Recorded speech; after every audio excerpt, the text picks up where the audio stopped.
Buenas tardes para todas y todos. El Banco de la República, en alianza con el Centro de Investigaciones de la Facultad de Ciencias Básicas de la UPTC, les damos la bienvenida y agradecemos su interés por participar en esta conferencia titulada Ideas para la construcción del Plan de Restauración Ecológica del Río La Vega en Tunja, a cargo de Francisco Cortés.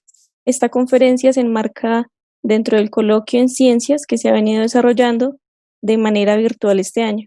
Sin más preámbulo, le cedo la palabra a Lida Sanabria. Ella es asistente del Centro de Investigaciones de la Facultad de Ciencias Básicas, quien se encargará de profundizarnos en el perfil de nuestro invitado. Adelante, profesora. Buenas tardes.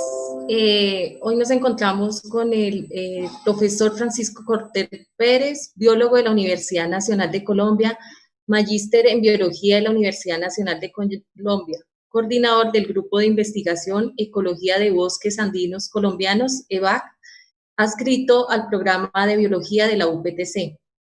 13 publicaciones en revistas indexadas en los temas de ecología de ecosistemas, ecología de la restauración, modelos conceptuales en ecología de la sabana y ecología vegetal.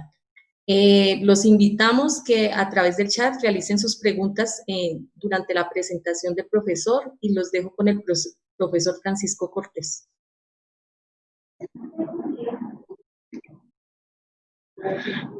Muy buenas tardes para todos. Gracias, Alida, por su presentación.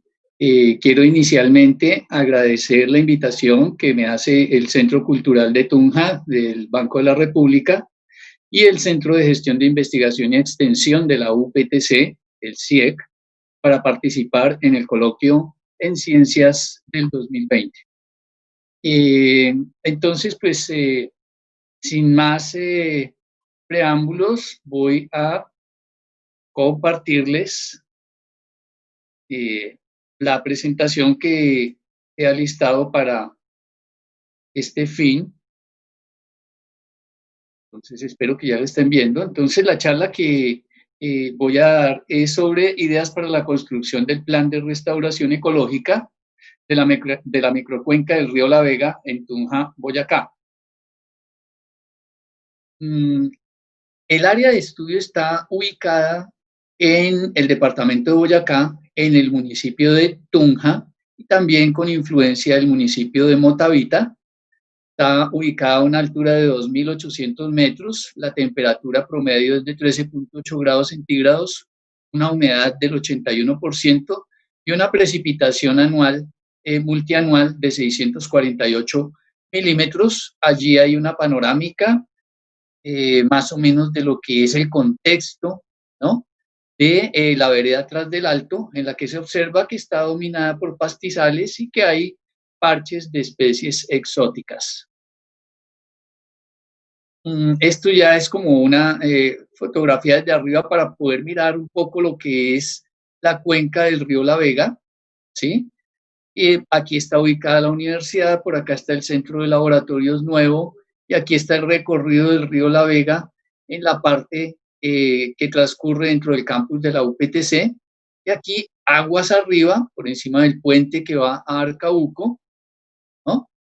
Y sigue por este lado, se mete a la vereda Tras del Alto y acá va a seguir hacia Motavita, pero por acá hay unas quebradas que abastecen a este río, como la quebrada del Cangrejo, ya ahorita les muestro más, pero es para que ustedes tengan una idea. Aquí está la parte, esto sería varios de las urbanizaciones de Tunja, y aquí al otro lado lo que es el área, ¿no?, de la vereda Tras del Alto. Se observan zonas de minería, que son estas blancas que están acá, y algunas con plantaciones, que son las que se observan acá en colores más oscuros.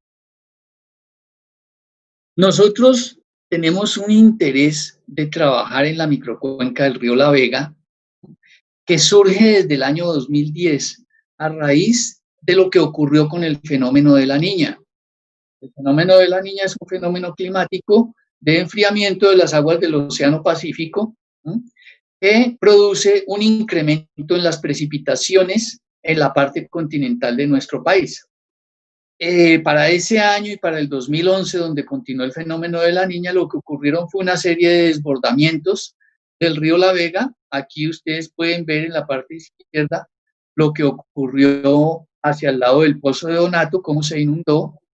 Y también tenemos el problema del maltrato que ha sufrido el río porque no se respeta la ronda del río. Esto, si mal no estoy, es Villa Universitaria, esto es dentro del campus de la universidad y aquí está el canal del río La Vega, ¿no? Lo que pasó con el fenómeno de la niña está representado en esos mapas. Ustedes pueden ver ahí desde el mes de enero a diciembre del año 2010. Se observa que en enero hubo un déficit por debajo de lo normal de precipitaciones, pero ya en febrero y sobre todo en marzo se empieza a apreciar que ya está muy por encima de las precipitaciones normales en todo lo que era la costa Caribe y en los llanos orientales.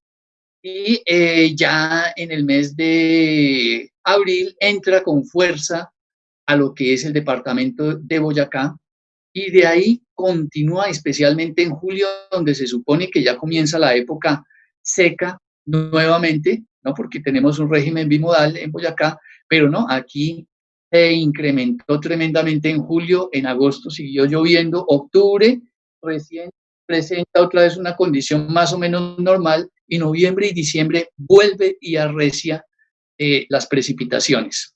¿Mm?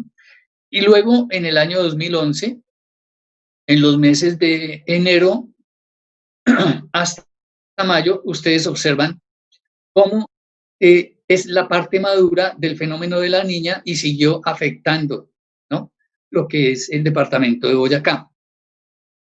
Entonces, pues eso provocó que las precipitaciones en nuestra ciudad, en los alrededores, se incrementaran en más del 45% de lo que es normal. Llevó a las inundaciones, ¿no?, al desbordamiento del río, como se mostró, y a que las entidades a cargo de la parte ambiental de Boyacá, que son Corpo Boyacá y Proactiva, en este caso, en esa época, Proactiva Aguas de Tunja, tomaran la decisión de solucionar como fuera el problema que se estaba presentando. Y ese como fuera, entonces, es que los ingenieros se dieron a la tarea de medir cuál era la capacidad del cauce del río La Vega de transportar agua. Y vieron que era más o menos de unos 9.000 litros por segundo y decidieron ampliarla por medio de maquinaria pesada acá, el Durante, ¿no? Ampliarlo para que llegara hasta los 40.000 litros por segundo y efectivamente así lo hicieron, cometiendo algunos pequeños errores, ¿no?, como por ejemplo rectificar el cauce del río, suavizar todos estos taludes y no dejar absolutamente nada de vegetación en estos sitios. Entonces, dentro de la universidad se destruyeron, se apearon 410 árboles de especies nativas, ¿no? Y eso pues se compensó posteriormente, casi 5 años después, con la siembra de 2.000 árboles en diferentes partes de la universidad, más no en el área riparia del río La Vega, como hubiese sido lo deseable dentro de la universidad, que transcurre y tiene más o menos 1,100 kilómetros de largo dentro de nuestros predios, dentro de la universidad. Entonces, pues eso trajo varias consecuencias. Una de las consecuencias fue la destrucción del sendero peatonal que nosotros teníamos y disfrutábamos. Creo que algunos de los oyentes también pudieron disfrutar de ese maravilloso sendero que teníamos adoquinado. Era un viaje de kilómetro y pico de ida, kilómetro y pico de vuelta, era un circuito. La gente lo aprovechaba muy bien. Se veía que funcionaba como corredor biológico, había numerosas especies de aves y también numerosas especies de flora nativa. Todo eso se perdió debido a estas obras que se hicieron para minimizar los efectos del fenómeno de la niña. Y también se hizo por fuera de los predios de la universidad. Aquí en esta fotografía ustedes ven al fondo el edificio administrativo, maquinaria pesada ampliando el cauce aquí en el primer plano. Y aquí esto ya es hacia la vereda Tras del Alto, en un predio religioso, en el cual miren la forma como se amplió el cauce. Fue una cosa tremenda. Teníamos de orilla a orilla más o menos unos 3 metros y aquí nos ampliaron casi a 7 y a 8 metros de lado a lado. Una cuestión tremenda para lo que es el ecosistema río y supremamente dañino para la cuenca y para el río mismo, ¿sí? Obviamente, pues haber hecho esas obras trajo unas consecuencias desastrosas. Para la universidad implicó la pérdida de más o menos 7 puentes, ¿no?, que había en el interior de la universidad. Aquí está el tipo de puente tradicional que teníamos, los puentes peatonales. Todos estos puentes peatonales se perdieron, se los llevó el agua. Y el puente principal de entrada a la universidad, que era un puente en concreto, por donde transitaban inclusive camiones que traían mercancía hacia el almacén, y en fin, ese puente también se cayó. Y aquí vemos también las consecuencias que iba teniendo sobre lo que es el parqueadero e incluso el edificio administrativo, que en algún momento también tuvo algún compromiso. Ven ustedes cómo el río socavó todo eso, después de las obras, ¿no?, que se hicieron para ampliar el cauce, porque es que como el fenómeno de la niña siguió, entonces eso provocó la destrucción de todos esos taludes que ellos hicieron, eso se lo llevó el río. E incluso ve acá en la parte de abajo, tuberías de aguas negras, es decir, las consecuencias fueron bastante negativas. Esto se vio en años posteriores, ¿sí? Por ejemplo, esto ya es el año 2012 y el año 2013, y ustedes pueden ver, por ejemplo, esto es la parte cerca a la cancha auxiliar, allá al fondo, y aquí ya sería el puente que va hacia Arcauco. En esta parte se trataron de hacer unas obras de contención para que el río no acabara con esos taludes, y sin embargo el río cogió, desbarató todo eso, ¿no?, y hizo una curva aquí, es decir, se amplió todavía más, quedando pues horrible, ¿no? Entonces dice uno, las obras que hicieron no sirvieron para mucho. Hubo procesos de eutrofización, esto es al interior del campus de la universidad. Entonces, eutrofización, porque como vieron, eso se llevó tuberías de aguas negras, y entonces, claro, pues eso tiene muchos nutrientes. Vean las proliferaciones de algas acá en el río, proliferaciones de pasto, ¿sí? Y aquí ya se empiezan a observar unas plántulas de acacia. Es un problema tremendo. Ya para el año 2014, ustedes ven estos arbolitos, porque ya no son plántulas, ya son arbolitos de acacia. Mírenlos, qué bonitos, y ya están creciendo dentro del cauce que se había organizado. Eso que hicieron con maquinaria pesada se cubrió de pastos por el exceso de materia orgánica. Los bancos de semillas de esta planta invasora proliferaron, germinaron y cubrieron, y miren que están dentro del cauce representando una nueva amenaza ya en el 2014. Y aquí les voy a mostrar fotografías del año pasado, donde pues la imagen es tremenda, porque mire, aquí va el río, aquí va el canal del río, y miren en toda la mitad un árbol de acacia de aproximadamente 10 metros, pero en las dos orillas, dentro del campus de la universidad, y vuelvo y reitero, en el cauce del río La Vega, creciendo esta especie exótica e invasora, representando un riesgo tremendo para la universidad y también un riesgo muy grande en general de que vuelvan a ocurrir taponamientos en el río, porque donde vuelva a haber un fenómeno de la niña, pues crece, puede tumbar estos árboles, se puede taponar y podemos volver a tener el mismo problema que se supone que nos habían solucionado los ingenieros en aquella época con maquinaria pesada. Vean esta última fotografía, cómo se está cerrando completamente ese dosel con esta planta invasora, que además tiene una desventaja muy tremenda, y es que ella no ofrece refugio bueno ni alimentación para especies nativas, ni de aves, ni de mamíferos. Usted no los ve a ellos que utilicen esta planta de manera eficaz para cumplir, para que les sirva como hábitat y para cumplir pues con sus ciclos de vida, ¿no? Entonces, eso es a nivel urbano de lo que pasaba en Tunja, y esa fue la forma que encontraron en aquella época las entidades responsables de la parte ambiental de enfrentar las inundaciones que habían ocurrido ahí en más o menos unos 6 barrios de Tunja, ¿no?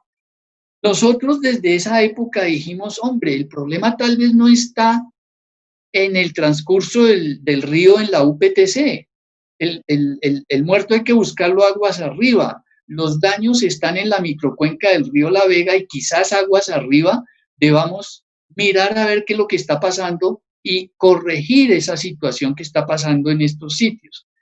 Entonces nosotros vemos que desde nuestro punto de vista, con una problemática que no fue detectada por ellos ni tratada, ¿no? En ese entonces, pues veíamos que las causas podían estar asociadas de pronto con estos fenómenos: deficiente gestión de los ecosistemas de la microcuenca, deforestación, sobreexplotación de suelos en cultivos, pasturas y ganaderías, plantaciones de forestales exóticas y explotaciones mineras a cielo abierto. Y que eso tiene unas consecuencias, como son la pérdida de la capacidad de infiltración del agua, el aumento de la escorrentía superficial por la compactación, la pérdida de la regulación hídrica y un aumento de las oscilaciones del caudal, las pérdidas de caudal, de cobertura, vegetal nativa protectora de la ronda y de la cuenca, la erosión del suelo y la contaminación del agua. Entonces, nosotros nos dimos a la tarea de hacer unos recorridos, ¿no es cierto?, aguas arriba desde la universidad, ¿no?, y meternos a esa vereda, a la vereda tras del Alto, y mirar qué es lo que está mal con la microcuenca. Y efectivamente, pues encontramos todo esto que está en esta diapositiva: presencia de canteras abandonadas. Entonces, esto se ha utilizado para sacar materiales para construcción, para sacar materiales para la elaboración de ladrillos, bloques, tejas, etcétera, y luego simplemente esas canteras quedan allí abandonadas. Otras están activas, como la de la ladrillera Fénix, que esa más o menos funciona técnicamente, y ahí hicimos algunos ensayos. Minería a cielo abierto. Aquí tienen ustedes una fotografía de una ladrillera y en los alrededores hay bastante pérdida de suelos, es otro problema. Remociones en masa. Aquí concretamente lo que tenemos es un talud donde está una plantación de exóticas, esto es de eucaliptus, y entonces sufrió un desplome acá en la parte de arriba y se fue, y aquí abajo está el cauce del río. Así es de que esos desplomes y remociones en masa también pueden obstaculizar el cauce del río.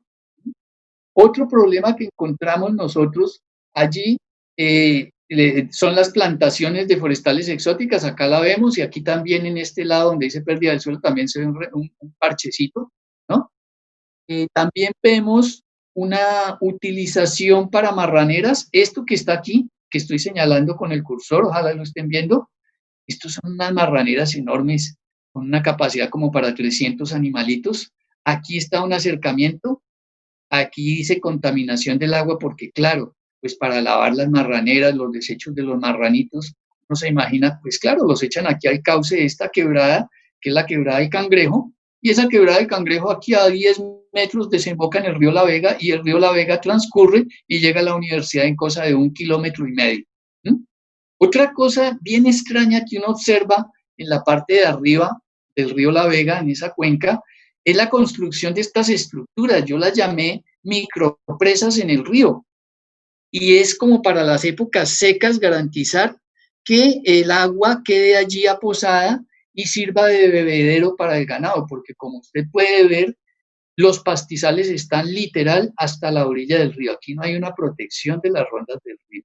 Entonces, también hay procesos de ganadería y pastizales que se siguen utilizando. Y una cosa que no alcanzamos a ilustrar acá, pero que está ocurriendo cada vez con mayor fuerza en toda esta microcuenca, es la utilización de la misma como depósito de basuras y escombros, ¿no?, que es otro tema preocupante. Entonces, así las cosas, pues uno dice, ¿qué pasará con la biodiversidad en este sitio? Pues se está empobreciendo cada vez más el sitio, ¿no es cierto? Cada vez tiene unas condiciones más adversas, y por lo tanto las posibilidades de que pueda sostener biodiversidad de especies nativas, que es la que nos interesa a nosotros, ¿no?, pues se van reduciendo cada vez más. Entonces, ante toda esa situación, toda esta problemática, ¿no?, nosotros le damos un enfoque para la solución de problemáticas desde la ecología de la restauración. Aquí me voy a detener un poquitico simplemente para que ustedes comprendan más o menos de qué se trata lo que nosotros estamos proponiendo, cuál es el fundamento que tiene lo que nosotros proponemos. Entonces, en esta figura les estoy mostrando un esquema que representa un proceso sucesional, ¿sí?, y un proceso de restauración ecológica después de un disturbio, porque lo que nosotros hacemos y proponemos es restauración ecológica. Entonces, aquí en el eje X tenemos el tiempo y en el eje Y tenemos la estructura y función de los ecosistemas. Entonces, cuando el ecosistema está en buen estado, esta es una inflorescencia de Speletia grandiflora, esto es un páramo, entonces el páramo está en muy buen estado. Si está en muy buen estado el ecosistema, decimos que tiene mucha estructura porque tiene muchas especies nativas y cumple una serie de funciones. Por eso es que no queremos que nos dañen, por ejemplo, el páramo de Santurbán, porque decimos que es que los páramos son fábricas del agua, eso son funciones. Pero puede ocurrir, ¿no es cierto? Y pasa que a veces ocurren disturbios. Por ejemplo, un incendio, y este es un incendio en un páramo, vean ustedes, y ese incendio en el páramo, ¿qué afecta? Pues la estructura dada por las plantas que viven allí, ¿no? Y las funciones que cumple ese páramo. Y entonces, lo que nos muestra el modelo es que ante ese disturbio fuego, ¿no? El ecosistema pierde estructuras y funciones y queda en algún punto acá abajo con poquita estructura, poquita función, pero no pérdida total porque eso sería que quedara la bolita esta anaranjada acá sobre el eje X. No alcanza a perderse todo y a partir de donde quedó, porque queda de todas maneras algo de suelo, quedan algo de semillas, queda algo de biomasa y nutrientes, entonces no se pierde todo. A partir de él el sistema lo que hace es empezar a recuperarse lentamente al comienzo, luego un poquito más rápido, en un proceso que nosotros los biólogos llamamos sucesión ecológica, que puede tomar muchísimo tiempo, más de un siglo, 2 siglos, si es un páramo esto puede demorar todavía más, porque los procesos de recuperación en el páramo son mucho más lentos. Ahora bien, hay especialistas en restauración ecológica en el sitio y dicen, oiga, después de este disturbio, después de este incendio, vamos a arreglar el ecosistema, le vamos a ofrecer ayuda, lo vamos a subsidiar, pues es posible que el proceso de restauración ecológica favorezca la recuperación de la estructura y las funciones del páramo mucho más rápido que si se deja el sistema solito, y ese es el tiempo que nos ganamos con la restauración ecológica. Para eso es que se hace restauración ecológica, ¿sí ven? Aquí he representado un poco ese mismo proceso de sucesión ecológica, ¿no? Para ecosistema de alta montaña de Boyacá, partiendo de una situación en la que tenemos una cantera abandonada, como las que tenemos ahí en Tras del Alto, ¿no? Entonces aquí está mi cantera abandonada, no tiene absolutamente nada. Si dejo eso solo en sucesión, probablemente en cosa de 10 años empiece a haber una praderita, como la que muestro en esta fotografía. Si lo dejo más tiempo, por allá a los 40 años, sin que nadie se meta allí a hacer nada, probablemente ya tenga un arbustal con bastantes especies. Por allá a los 50 años quizás ya empiezan a aparecer algunos arbolitos. Y si lo dejo muchísimo más tiempo, 200 años más, quizás vuelva a tener un bosque en el sitio. Y digo quizás porque nadie lo sabe, no hemos hecho el experimento, pero es lo que hemos medio observado, que los ecosistemas, después de que los intervenimos, ellos tienden a recuperarse, pero no siempre siguiendo la misma trayectoria, pueden tener trayectorias o rutas diferentes. ¿Y qué es lo que se va recuperando? En el eje Y se los muestro. Puede ser la biomasa, la estructura, las funciones, los bienes y los servicios que presta el ecosistema y las especies nativas que pudiera haber allí, si somos de buenas. Entonces, eso es lo que nosotros llamamos un proceso de sucesión. Como un muy breve repaso, digamos, ¿qué es esto de la restauración ecológica? Se entiende como el proceso de ayudar al restablecimiento de un sistema que se ha degradado, dañado o destruido hasta conducirlo a un estado natural equivalente al original previo a las alteraciones ocurridas. Y nos lo muestran de esta manera. Entonces aquí está nuevamente, haga de cuenta aquí donde está la D y está la estrellita, que está otra vez nuestro disturbio, el incendio. Y se pierde aquí, ahora sí perdimos todo, mire, no quedó nada. Si nosotros somos muy buenos y podemos hacer la restauración y nos consiguieron plata y proyecto, mejor dicho, una maravilla, podemos hacer una restauración ecológica. A veces no se puede hacer la restauración ecológica. Imagínese usted el caso de una persona, un campesinito, que está en su campo y pisa una mina quiebrapatas y eso le dañó una pierna y tocó amputársela. Claro, ya no lo pueden restaurar completamente porque evidentemente le va a faltar una pierna. ¿Qué pueden hacer con él? Lo pueden rehabilitar. Lo mismo pasa con los ecosistemas. Cuando en un ecosistema que sufre un disturbio, no es una mina quiebrapatas, sino es un incendio, El que de pronto elimina una especie endémica, ya no es posible hacer la restauración al estado previo al disturbio, porque no es que ya se perdió una especie nativa, y si son varias, pues peor. ¿Qué podemos hacer? Rehabilitarlo. Entonces, por eso nos muestran esta línea que sería la equivalente a ese proceso. Pero si la situación fue todavía peor, ¿no es cierto? Y el sistema perdió muchísimas más cosas, entonces lo único que podemos hacer es recuperar el sistema. Entonces eso es lo que nos muestra esta línea. Pero también las tres líneas nos avisan de una cosa: las trayectorias de la sucesión no son preestablecidas, no siempre va a ser esta ruta que nos muestran acá, sino que el sistema puede hacer muchas cosas, se puede recuperar de diferentes maneras o puede perfectamente nunca recuperarse.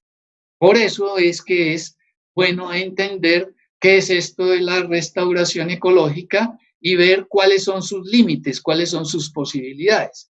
Ahora bien, en lo que les he mostrado anteriormente, únicamente he considerado casi que la vegetación. Ve, aquí está otra vez la curvita. Se recupera la vegetación y decimos que eso es la sucesión. ¿Recuerda? Se lo acabé de mostrar en una diapositiva. Bien, pero resulta que antes de que empiece a recuperarse la vegetación, se tiene que empezar a recuperar el sustrato sobre el que se establece la vegetación. Es decir, el suelo es clave, es muy importante. Entonces, aquí se empieza a recuperar el horizonte C cuando la vegetación empieza a establecerse y empieza a producir materia orgánica y desechos que van cayendo al suelo, se empieza a conformar el horizonte B. Cuando la vegetación ya ha crecido bastante, llegan los animalitos, cumplen sus procesos en su hábitat y empiezan a acumular materia orgánica, que sería el horizonte A, y si todo transcurre muy bien, en un plazo de quizás unos centenares de años, hemos recuperado la vegetación, la fauna y los suelos con sus horizontes A, B y C. Aquí lo ilustro con una calicata que hice hace ya como 31 años en el Bichada, en un trabajo que yo estaba haciendo sobre hormiga riera. Esto es una calicata, y entonces la calicata lo que me muestra son los horizontes del suelo. Quizás usted alcanza a ver bien aquí una línea, ese es el horizonte A, aquí delimitamos el horizonte B, aquí el horizonte B1 y aquí el horizonte C. Entonces el suelo es una estructura muy compleja, ¿no es cierto? Sobre la que, como se ve acá, las planticas herbáceas echan raíces y crecen porque pueden sacar los nutrientes de acá, de estos horizontes, y la humedad y todo lo que necesitan. Entonces, no es sobre el aire, sino es sobre el suelo, con todos los requisitos que debe tener el suelo, sobre el que se dan los procesos sucesionales y de recuperación. Entonces, ¿qué podemos hacer en la cuenca del río La Vega? ¿No? Porque dijimos, vamos a dar unas ideas de restauración. ¿Qué hemos hecho? ¿Cuál es el problema? Nosotros, porque claro, veíamos, los ingenieros lo vieron de una manera. Hagamos la ampliación de la cuenca, no arregle, del río, no le hagamos nada a la cuenca, sino simplemente logremos que el río transporte el agua para que no se inunde la ciudad de Tunja. Pero nosotros el enfoque que le dimos fue diferente, ¿no es cierto? Entonces, como el enfoque que le dimos fue diferente, bueno, pues definamos al menos un problema, a ver qué es lo que queremos arreglar o qué es lo que queremos hacer en esta cuenca. Y aquí estaría el problema, mire, la pérdida de coberturas vegetales nativas ha provocado el aumento de procesos erosivos y de carcavamiento, la disminución de la regulación hídrica de la cuenca del río La Vega, la pérdida de diversidad de fauna y flora, el aporte de sedimentos al cauce del río se ha aumentado, y todos estos factores combinados hacen que en épocas de invierno ocurran inundaciones. Así lo vimos nosotros. Con un problema tan amplio, usted puede plantear muchísimas preguntas de investigación de acuerdo a lo que quiera hacer en esa cuenca. Para nosotros, estas preguntas son válidas, pero pueden ser otras. ¿Es posible recuperar las coberturas vegetales nativas en esa microcuenca? ¿Qué especies nativas podemos utilizar para acelerar los procesos de sucesión? Porque no queremos la sucesión natural, no es que se demora mucho, queremos la restauración, entonces la queremos en menos tiempo, no se le olvide. ¿Se recupera la biodiversidad de la microcuenca hidrográfica? Porque claro, nos interesan también esos valores, que haya especies nativas y que ojalá sean endémicas. Qué chévere que Tunja tenga eso. ¿Será que la plantación de especies nativas ayuda en la recuperación de la regulación hídrica de los caudales del río? Entre otras preguntas. Bien, Aquí yo coloqué esta figura porque es que aquí tenemos una cosa muy interesante y es que hay un ecosistema que es clave restaurar dentro de la microcuenca, que es la zona de ribera del río La Vega. Las zonas de ribera son las zonas más bajas de la cuenca. Por donde va transcurriendo el río, por donde va la corriente de agua, es que el agua no encontró un sitio más bajito por donde irse, así es de que es la parte más baja de la microcuenca en el sitio por el que usted esté discurriendo. Entonces, yo hice un estudio hace más o menos unos 12, 13 años sobre bancos de semillas del suelo en una ladera, en una montaña precisamente, apenas con 20 metros de desnivel, ¿sí? Y entonces establecí 4 bloques de muestreo, uno en la parte de arriba de esa montañita, de esa colinita, 2 en la parte intermedia, que serían los sitios 2 y 3, y uno en la parte baja, casi donde iría el riachuelo, ¿sí? Y entonces, ¿qué es lo que encuentra uno? Uno lo que encuentra es que las semillas no son muy abundantes en la parte de arriba, son un poco más abundantes en la parte intermedia y en la parte baja, en el número 4, ahí es donde hay más semillas. Es decir, que cuando llueve, el agua impacta sobre toda la ladera y va produciendo escorrentía superficial y la escorrentía arrastra los sedimentos y junto con los sedimentos y el suelo arrastra las semillas y por eso se acumulan en la parte baja. Es decir, que si yo miro la ribera del río La Vega, ahí en esa parte de abajo, precisamente por donde va el cauce, y aquí ya le estoy mostrando un modelito de eso, por donde va el cauce, mire, ahí habrá mayor concentración de nutrientes, mayor concentración de sedimentos y mayor concentración de semillas en todo el resto de la microcuenca. Por lo tanto, es en esos sitios donde deben empezar los procesos de restauración y esa es una primera idea que yo les doy a ustedes y se las ofrezco para que los que quieran hacer restauración ecológica tengan presente que los sitios donde más fácil va a ser realizar los procesos de restauración ecológica es en las riberas de los ríos de alta montaña por razones como las que acabo de exponer. Van a tener más semillas, van a tener más sedimentos y suelos, van a tener más nutrientes. Y fuera de eso, la utilidad que tienen esas riberas de los ríos es muy grande. Miren, por ejemplo, todas estas funciones que cumple la vegetación de riberas.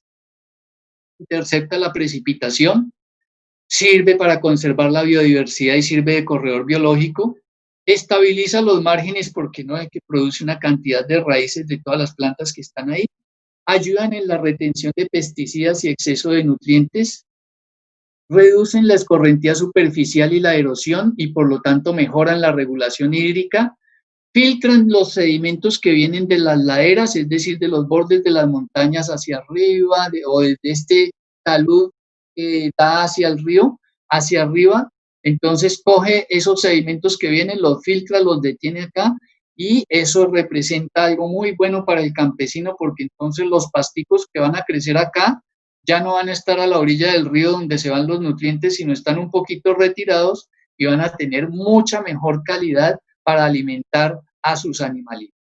En fin, tiene una gran cantidad de utilidades la vegetación riparia.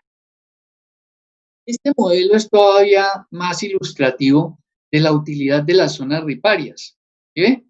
Entonces, aquí en la parte izquierda, donde estoy recorriendo con mi cursor, ojalá usted lo esté viendo, tenemos la situación ideal, lo que nosotros quisiéramos llevar esa microcuenca, ¿sí? El objetivo. Y en la parte derecha está como está actualmente y lo que estamos haciendo mal.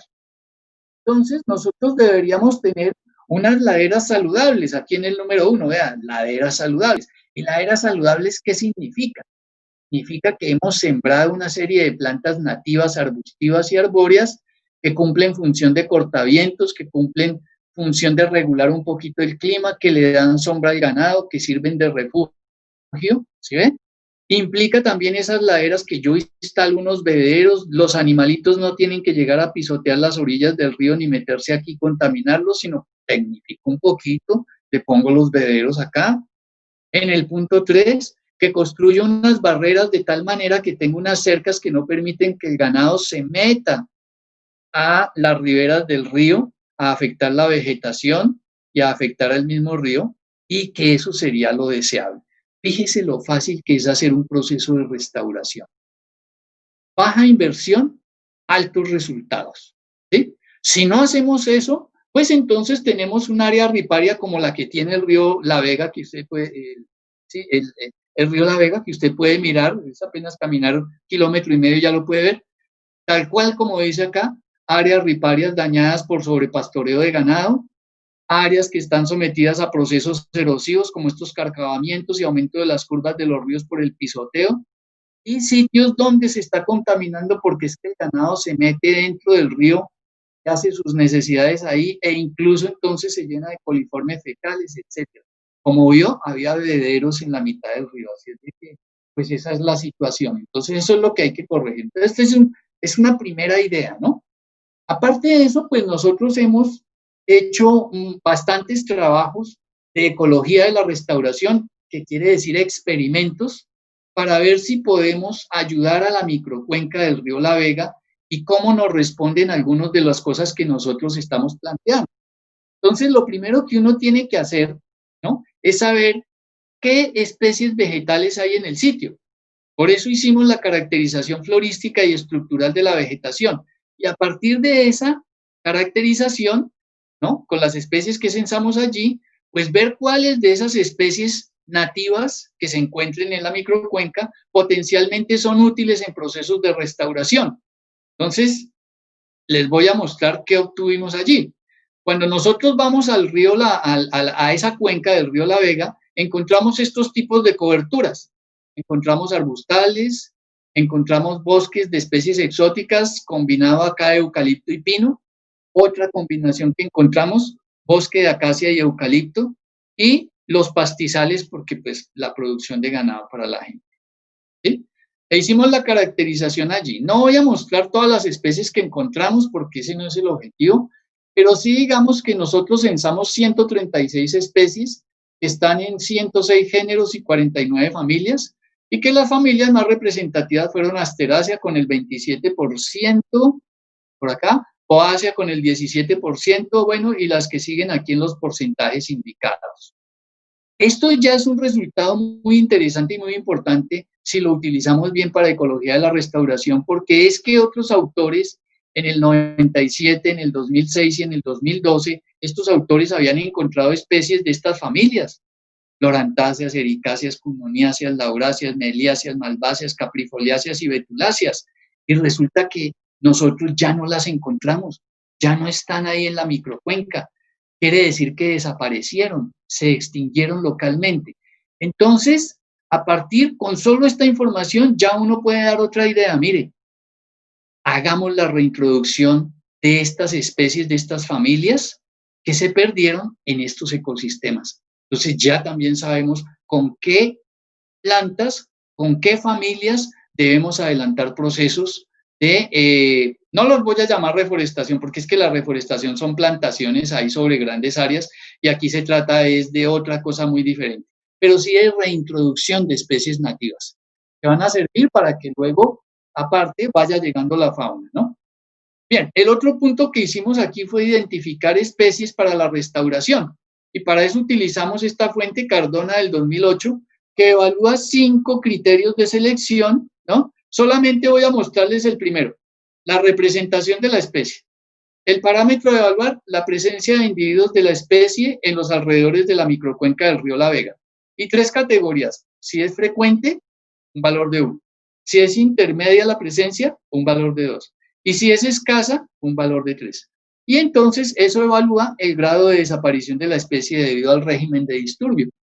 Entonces, si tiene 3, pues tendrá más valor para el proceso de restauración.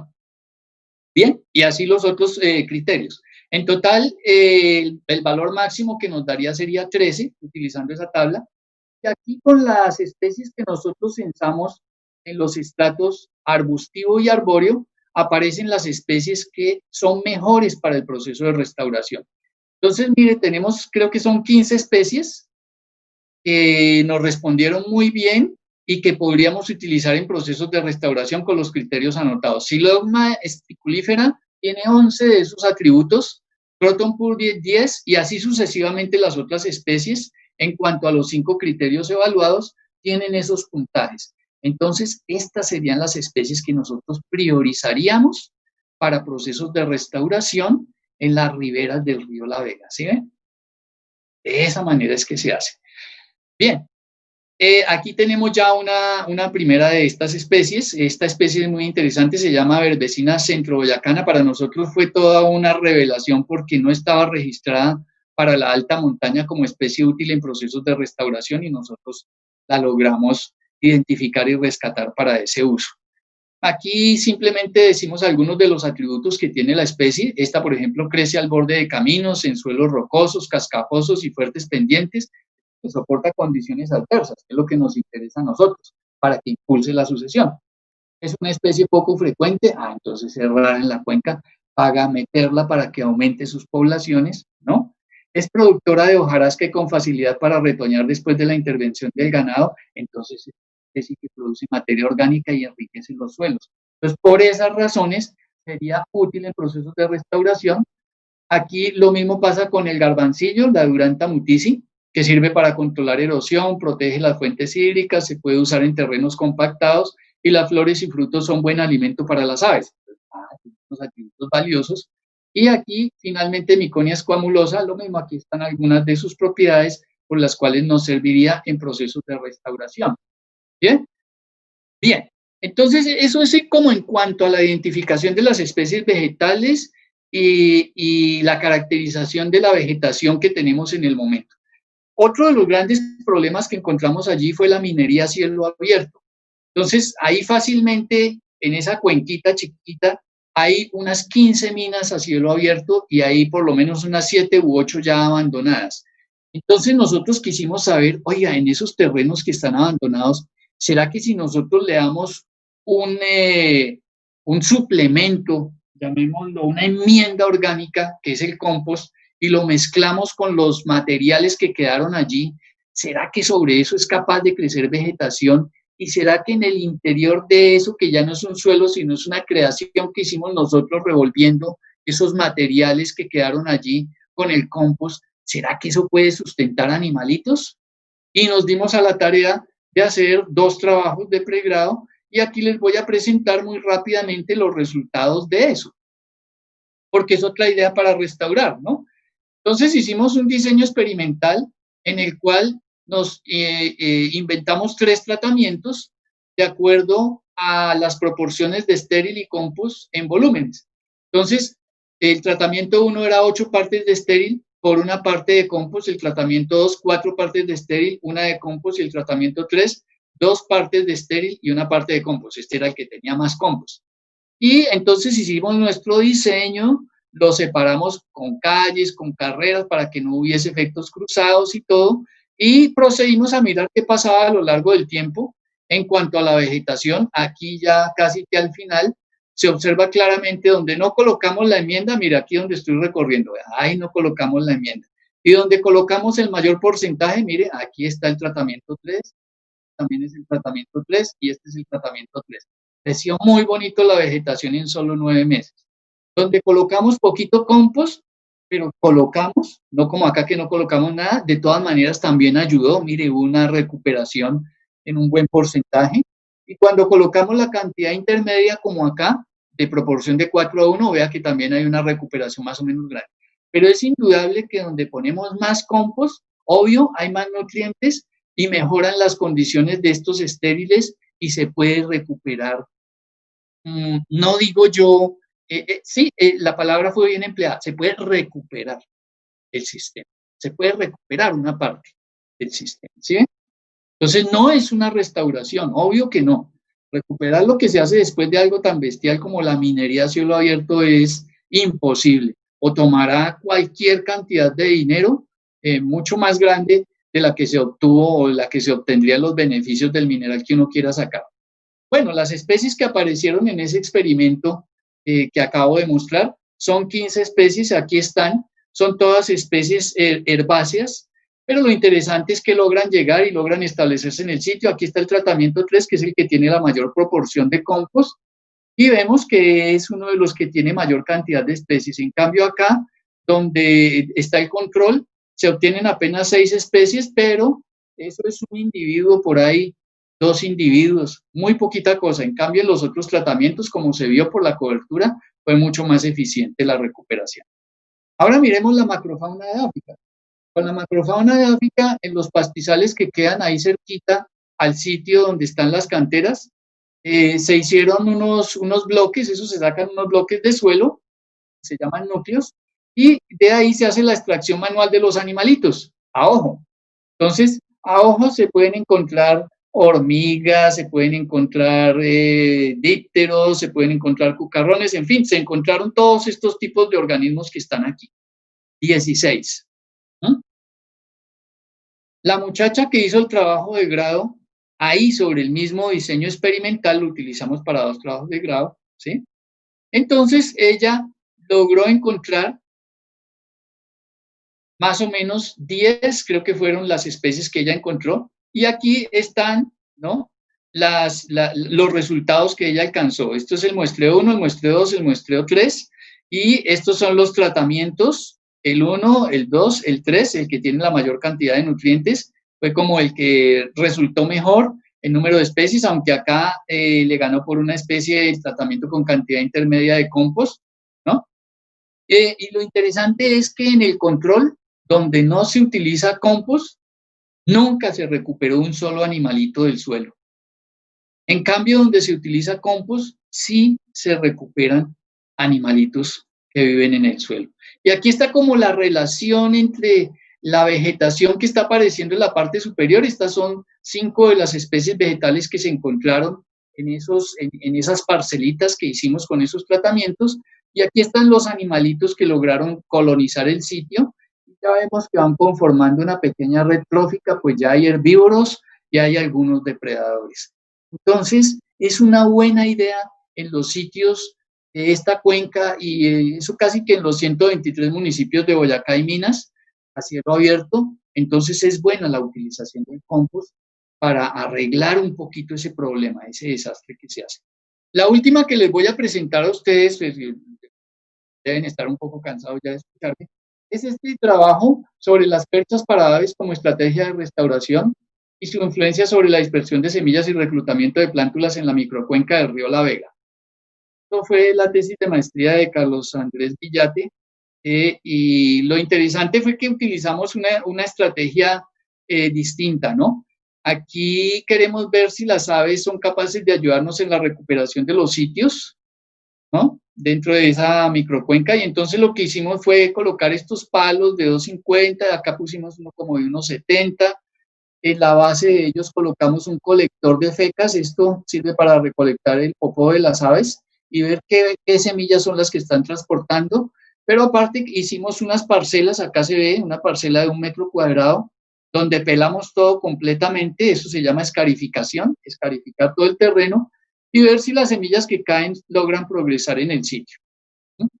Allí el problema es que, desgraciadamente, el único sitio que nos cedieron para hacer el experimento, que pudimos conseguir con alguno de los propietarios, que inclusive fue la Fundación Juan de Castellanos, que nos cedieron un pedazo de terreno, era un sitio donde tenían demasiadas acacias y plantaciones, así es de que pues eso afecta un poco los resultados.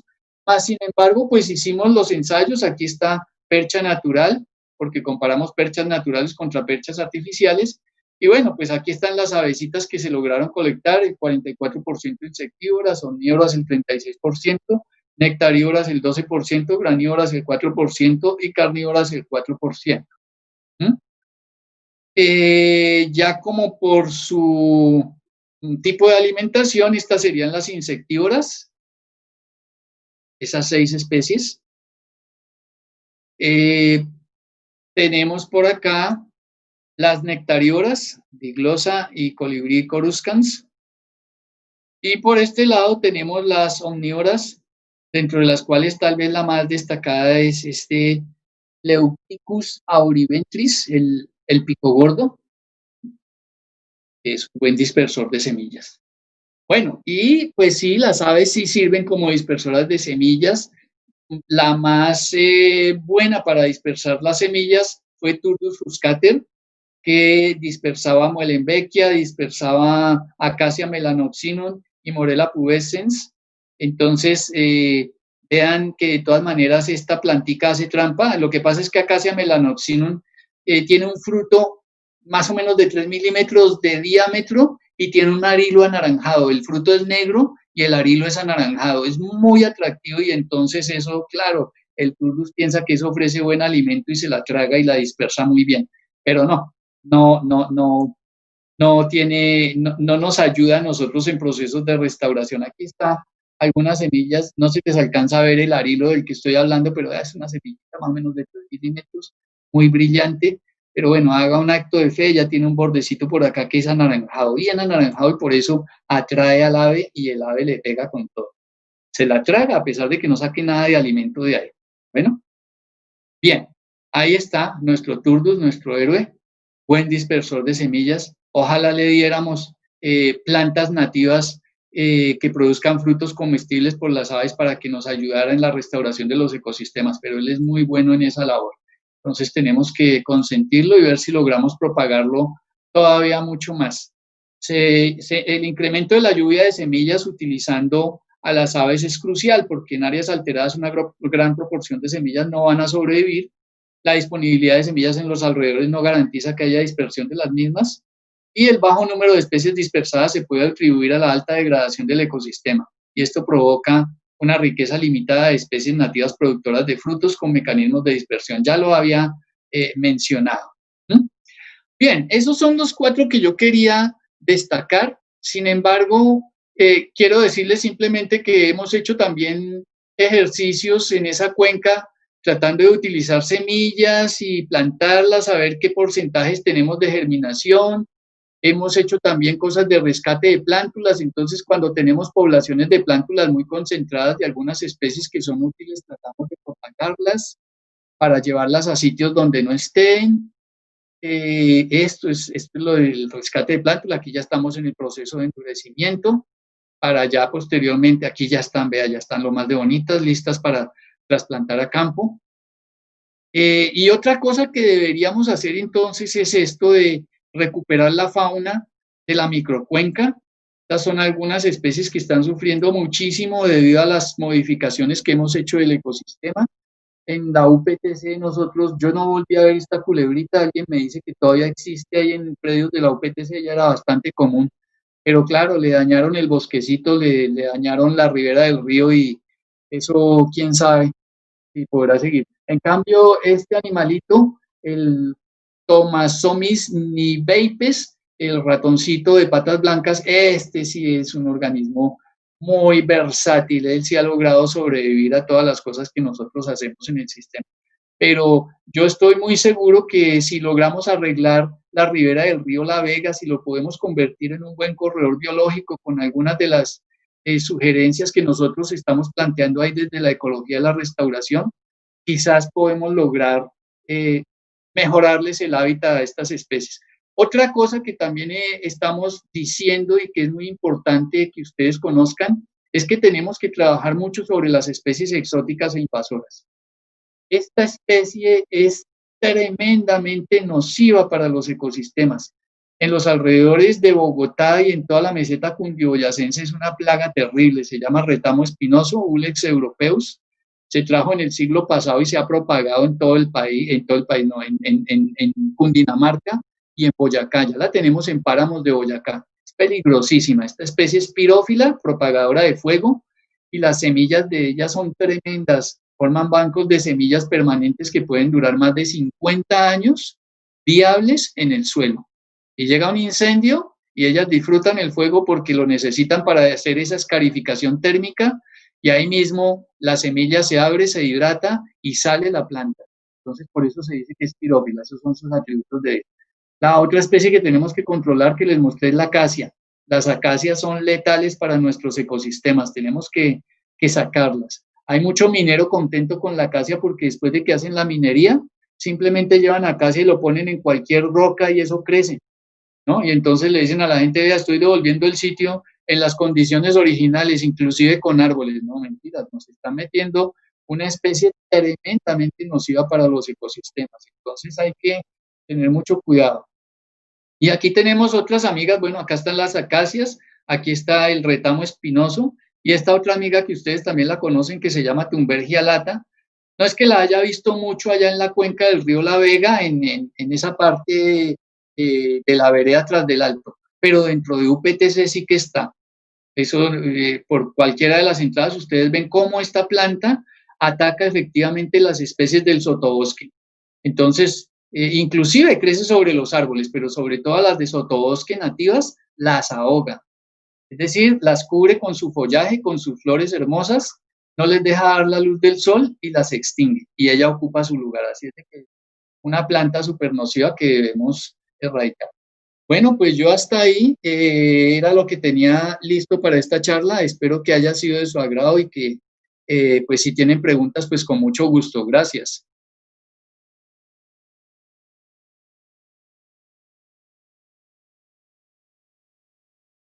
Gracias, profesor Francisco, por su disertación. Continuamos con la sesión de preguntas. Una primera pregunta, ¿cuál es la participación de la comunidad que vive en la cuenca del río La Vega? Ah, bueno, sí, esa es muy interesante porque precisamente es algo que nosotros no hemos hecho hasta el momento y es vital en los procesos de restauración. No hemos hecho eso no porque no lo consideremos importante, sino porque no hemos tenido el presupuesto para trabajar con la comunidad. En los procesos de restauración se debe involucrar a los residentes del área donde uno va a hacer la restauración. Imagínense cómo sería esto de bonito si nosotros lográramos tener la colaboración de los campesinos habitantes del sitio. Si el campesino dijera así, vea, profesor Francisco, o el investigador que esté haciendo el trabajo de restauración, venga, yo le regalo los postes y usted ayúdeme a conseguir la cerca y vamos a hacer eso que usted está sugiriendo. Ah, sería maravilloso. Que la gente entienda por qué es necesario hacer la restauración, cómo los puede beneficiar a ellos. Eso es algo que nosotros hasta el momento no hemos hecho bien en esa cuenca. Estamos realizándolo por el lado de Duitama, donde tenemos otro proyecto de restauración en un páramo que se llama Páramo Pan de Azúcar. Allá sí hemos trabajado con la comunidad y tenemos más de 120 personas trabajando ahí con nosotros, pero en el río La Vega, en la microcuenca del río La Vega, sería muy chévere poder involucrar a la población. Es esencial.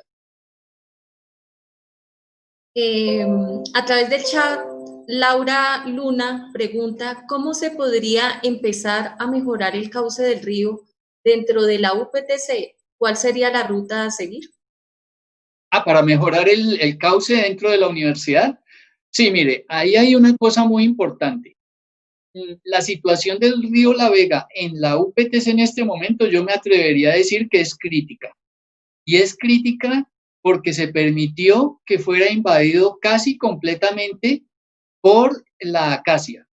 Esas acacias hay que erradicarlas y eso vale plata, porque hay que llevar ahí motosierreros y fuera de eso, después de que se tumbe, hay que retirar el material vegetal. Fuera de eso, la acacia tiene otro problema terrible, forma bancos de semillas permanentes también. Y eso produce semillas, pero por miles. Y como vieron, hay una especie de ave que la dispersa muy bien. Encima tiene amigos que la ayudan a dispersar. Entonces, lo primero que tenemos que hacer es esa campaña para erradicar la acacia y empezar a sembrar especies nativas e ir controlando los repoblamientos de la acacia. Entonces, tumbamos la acacia, retiramos el material, empiezan a salir las plántulas de acacia, tumbamos las plántulas de acacia que se van reclutando allí para evitar que se vuelva a llenar de acacia. Y al tiempo vamos sembrando especies nativas que sirvan de alimento y que sirvan de corredor biológico. Esa es la única forma. Vale plata, pero también vale la pena porque embellece, mejora el campus y ojalá que la universidad y Corpo Boyacá quisieran meterle la mano a eso. Sería muy chévere. El señor Manuel Galvis Rueda pregunta, ¿qué estrategia para desde las juntas comunales y jóvenes se podrían generarse, doctor Francisco? Sí, es lo que estaba diciendo del trabajo comunitario, es esencial, es esencial. Uno tiene que trabajar con los líderes comunitarios, tiene que trabajar con las juntas de acción comunal, tiene que trabajar con las entidades responsables ambientales de la región. Nosotros deberíamos trabajar para esto de la cuenca del río La Vega, deberíamos trabajar, por ejemplo, con la Secretaría de Desarrollo Rural de la Alcaldía, ¿no? Ahí hay otro frente y otra gente a quienes involucrar. Los jóvenes también siempre han querido involucrarse en estos procesos de restauración, ¿sí? Entonces, toca dar este tipo de charlas, dar este tipo de conferencias, ir a los colegios, ir a las escuelas, interesar a la gente. Pero esto se logra si la universidad, por ejemplo, en el caso de nosotros como grupos de investigación, nos da la facilidad para que eso sea una campaña, para que la universidad haga extensión dentro del municipio, dentro de todo esto que le estoy diciendo, escuelas, juntas de acción comunal, líderes comunitarios, bueno, en fin, toda la gente interesada en la parte ambiental y que uno pueda hacer las capacitaciones. Y obviamente se necesita la interdisciplinariedad, porque, por ejemplo, el doctor Galvis, él es experto en botánica. Necesitamos la ayuda de él también. Necesitamos de los agrónomos para que nos enseñen a la implantación de los viveros.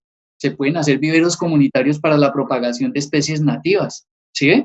Y campañas de siembra en los parques, en las riberas mismas del río, etcétera. Sí. El profesor Jimmy Herrera pregunta, ¿qué opina usted en relación con la restauración de las zonas litorales de los lagos y embalses? ¿Se aplican los mismos postulados para ríos? Uy, el profesor Jimmy siempre viene con unas preguntas complicadas. Gracias, profesor Jimmy, por esa pregunta. Sí, mire que en algunos casos sí se aplican los mismos principios. Por ejemplo, hay una experiencia muy bonita que hizo el grupo ERE, Escuela de Restauración Ecológica de la Universidad Javeriana, que dirige el profesor José Ignacio Barrera, y ellos trabajaron en el embalse del Neusa. En el embalse del Neusa lo que había era una plantación de pino, y lo que se hizo fue tumbar esa plantación y hacer unas experiencias de restauración ecológica en el área que se limpió de pinos. Entonces, sobre un área de cerca de 14 hectáreas, ellos montaron núcleos de vegetación nativas para la recuperación del bosque altoandino. Hasta donde sé, la cuestión ha sido muy exitosa. Entonces, sí son básicamente las mismas técnicas, ¿no es cierto? Y tienen buen resultado. Lo que pasa es que esto vale plata. Lo mejor sería que si la cosa funciona y está bien, es decir, la cosa es el ecosistema. Si yo tengo el ecosistema en buen estado, lo mejor que puedo hacer es no tocarlo, dejarlo que siga funcionando.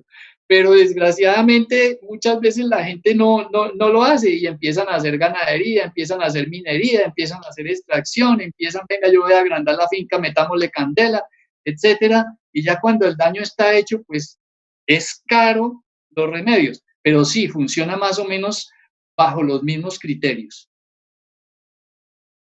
Pregunta Luz Nidia Gil, ¿el sauce es bueno o malo para los procesos de restauración? Perdón, no escuché bien la pregunta. ¿El sauce es bueno o malo para los procesos de restauración? No lo he visto como una especie muy recomendada. Dicen que llama agua. O sea que, por ejemplo, es como, sería, desde ese punto de vista, desde esa opinión, sería bueno colocarlo en nacimientos de agua. Quizás es que evapotranspora poca agua y entonces, como produce buena sombra, llama agua.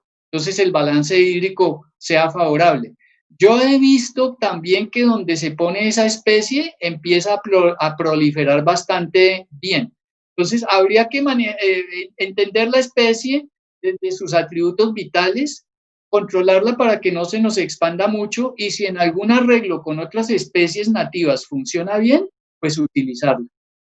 O sea, no somos enemigos de las especies per se, pero sí de conocerlas, de saber más de sus atributos antes de recomendarlas. Entonces yo no la recomendaría por el momento, pero sí diría, la podemos trabajar a ver cómo nos funciona. Vale, profe. Y para finalizar, si se ha trascendido de la parte experimental a la parte aplicada, es decir, de la ecología de restauración a la restauración ecológica. Esa pregunta es muy clave. Nosotros por el momento hemos estado solo en la parte de la ecología de la restauración. Y esto quiere decir en la parte experimental. Esos montajes que les mostré a ustedes, por ejemplo, en la mina cielo abierto para aplicación de compost, son parcelitas pequeñas de apenas creo que era 5 metros por 5 metros y 12 parcelitas, es decir, eso ni siquiera abarca media hectárea. Eso es estudios experimentales. Ya si nosotros vemos que hay uno de esos tratamientos, como el tratamiento 3, que funcionó tan bien, entonces ya podemos nosotros conseguirnos, si la Junta de Acción Comunal o si el municipio de Tunja lo quiere hacer y financia, ya podemos comprar mucho más compost, hacer la mezcla en la proporción 2:1, ¿no es cierto? Y aplicarlo sobre toda el área de una mina. Y en ese momento ya estamos haciendo restauración ecológica, porque con base en un resultado experimental, lo cogemos y lo ampliamos ya a un área mucho mayor. Entonces ahí ya la cosa empieza a tener la utilidad que se necesita, en este caso para la microcuenca. Listo. Bueno, muchas gracias a Francisco por aceptar nuestra invitación, a Lida del Centro de Investigaciones de la Facultad de Ciencias Básicas, a EduMedios por permitirnos este espacio y a todos los participantes. Por otra parte, aprovechar para extender la invitación para que asistan a la siguiente conferencia sobre caracterización ecológica de ecosistemas acuáticos con influencia glaciar de la Sierra Nevada de Huicán, el Cocuy y Chita en Boyacá. Esta a cargo de Adriana Espinosa, que está programada para el miércoles 2 de septiembre a las 3 de la tarde. Esta también se transmitirá a través de EduMedios UPTC en YouTube. Muchas gracias.